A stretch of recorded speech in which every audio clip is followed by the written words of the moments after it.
Welcome back to Yoshi Entertainment, everybody. So, just recently, Mowry was clapping back on some people on Twitter, X, if you will, because whenever she was in a interview, she had mentioned some things about, divorce, what it's like after divorce, that she wanted to start dating again, which she has the right to do, and how the dating scene, if you will, is raggedy, trash. And a lot of people were saying, sis, we could have told you that, some time ago. You don't understand.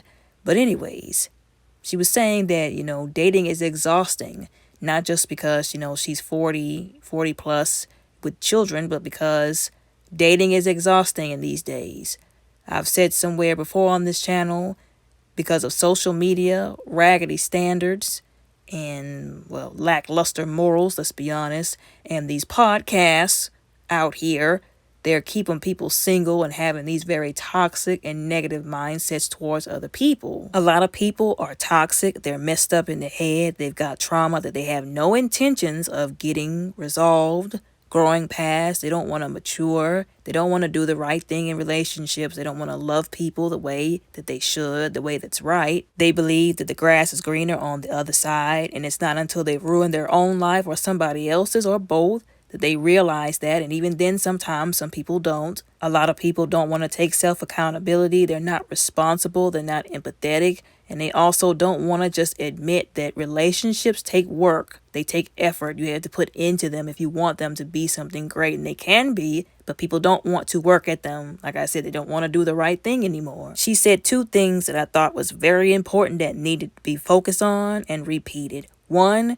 people have this instant gratification mindset, which is very toxic, and it's going to be the destruction of a lot of relationships. And they like to look at people, a lot of times women, like they're objects, not like they have feelings or emotions or dreams or aspirations. Don't even get me started on the standard of beauty, especially when it comes to our hair, our body types, our skin tone, skin color. That's a completely different topic for another video. She grew up in a time where things were not like this. Whenever she was dating, things were not like this. Social media was not like this. A lot of these problems hadn't gotten this bad like how they are now, and that's why she feels that way. And it's valid. Like, I'm validating how she feels because it's all the truth. Like I said, she's just now seeing it because she didn't grow up in this time, like how we're growing up, the young people who are growing up trying to date now. She's now entering into that phase again that she did not experience when she was younger, because like I said, it wasn't like this necessarily as bad, I would say, back then. Another thing that she mentioned that I do think needs some more focusing on as well is that when she basically said that there's no courting phase anymore. And I think that went over a lot of people's heads, but once again, that's a topic for another video. And something that a lot of people, they do not want to address. It brings the crazy out in some people. They don't want to admit that people don't do things the right way, and the way we date people and court people is raggedy. It's raggedy the way we do it now. It's wrong. It's messed up. It's broken. But anyways, there were people who took to Twitter, X, and really tried to drag this woman for saying that dating is exhausting in this day and time. Like I said, that's blatantly the truth. And the sad part is it was women that were dragging her for saying that. Basically saying, well, you should have stayed in your relationship then. You had a husband, you divorced him, why are you complaining now? As if the woman can't answer the question she was asked and express how she feels and tell the absolute blatant truth. Some people were trying to chalk up Tia Mowry's response or her, what she had to say about dating now up to, oh, you thought, like I said, the example I was using before, that the grass was greener on the other side, that something was waiting outside of your relationship, that you felt like there was more for you other than your husband, that it, could get better for you, that you had somebody waiting on the other side of this divorce to just pick you up and be better than what you thought your husband was or your ex-husband now was. And yes, there are some women who do stuff like that. And then, of course, they throw their relationships in the trash and then realize they made a mistake and that they were operating off of and out of delusions. Although it very well also could be on the flip side, the very reason that she tweeted in that first tweet, the one at the very top. Some people forget, like, once again, we're going back to the empathy thing, especially where people who don't live in your same tax bracket is concerned, where is the empathy? Like, I feel like a lot of people came out of left field with a lot of smoke for some reason for this woman. And I think it's because, she had a relationship. Because I'm assuming that some of these people, some of these women coming for her didn't. Maybe they felt, like a personal, thing against her because they were like, well, you had a man, at least you had a man, and then you, divorced him. You never know what's going on between a person and their spouse within their relationship. Okay, you don't know these people's business. I said this before and I'll say it again. You're not a fly on the wall of every room that they're in behind closed doors. Anything could be happening between the two of them. And just because they have a relationship that's been going on for years and children, and it seems like they're doing good on the surface level, does not mean that it's a successful relationship and that everything is hunky-dory, like I said, behind closed doors. I can't speak for her. I can't speak for her ex-husband, but I'm not going to, one, put words in her mouth, and I'm not going to make it seem like she's lying or embellishing what she's been through because I want to paint some kind of narrative or I just want to fix it to be some kind of way that it might actually not be. Although what I gather from the situation, what I can ascertain, is she's basically saying that I'm not about to go back to a relationship or be upset about a relationship that I left that was not still good for me, that was not working well for me, that things did not work out in. All just because it's hard to start over again and date again and find somebody again. And the crazy part is, see, this is why I said that the culture is for the trash, because everybody in the community would be talking about her like she was a dog if she would have went back to him. If, like I said, it was the case that the relationship just didn't work, they would be talking about her for still trying to make it work, talking about, oh, well, it's not working. Why are you trying to salvage these pieces? Why don't you just move on with your life? But now that she's trying to do that and find, somebody else, but admitting that there's some struggles, she's still getting talked about. This is what I be talking about, where some people can't win for losing. This is why I say the culture's for the trash and that the community has a lot of issues that they refuse to acknowledge, to accept, and do anything about. But anyways, she did clap back rather gracefully, I might admit even myself. Although the crazy part about that is this woman then responded by basically trying to, I feel like, low-key shame her for saying what she said, for basically saying, I'm not about to go back to a relationship or stay in a relationship that's, not salvageable, essentially. Not really, like she said, serving her anymore. Simply because, like I said, it's hard to start over sometimes, or that the dating scene is rough and exhausting. I've said before, people don't need to be dragging their exes or their spouses all over social media because one day their kids may very well see it. I'm talking about one day. That one day might be today, tomorrow, next week. They could see it in real time.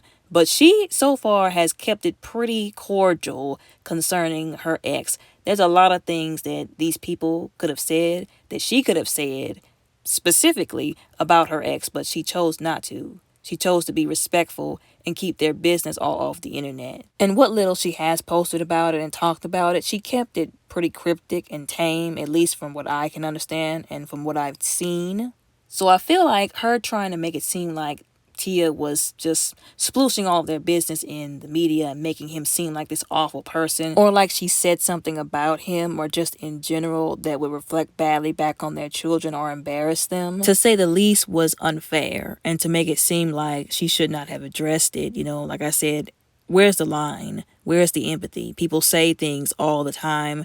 I think that sometimes people think celebrities, they shouldn't have a threshold, a breaking point where they don't stop and say, you know what, I'm supposed to address this right now, nip this in the bud, or set the record straight at least once because, my goodness, they're human just like everybody else. And like I said, she kept going on with that same, well, I wouldn't post this or address it because of my kids, blah, blah, blah. But also another valid point that Tia made, once again, you're not a celebrity. People are not constantly saying things about you, making rumors, creating narratives. Once again, it's turning into a scissor situation with the TikToker. People keep forgetting that everything is different when you are a public figure. People handle you starkly different, and that could either be in a much better way, a nicer way, or a much more disrespectful way.